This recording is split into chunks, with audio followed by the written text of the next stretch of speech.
Hello Shmai and welcome to Teledu'r Tele. In this video we are going to look at how to save work in JIT. Okay, so we are going to open the JIT app, usually used for the smaller children. We just choose a template, just choose a blank template for now.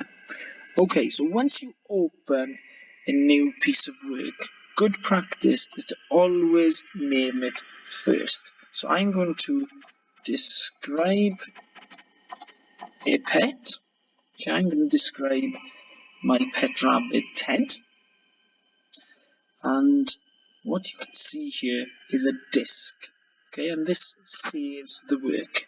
Okay, so once we've created a sentence, let's say my pet is called Ted. I need to save that now. So I need to press this button here, save. And once I've saved my work is up to date, the save button disappears. But once I add something extra to the work, for example, Ted is a grey rabbit, now it asks us to save again. Okay, when it's colourful, it needs to be updated and saved again and again. And there we go, it's as simple as that. Now, where does the work go? So let's just save that. Let's just save that.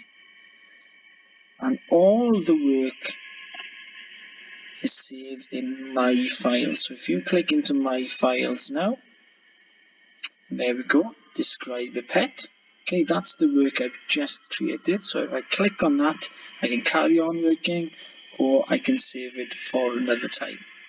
There we go. That's how to save things in JIT. I hope it was useful.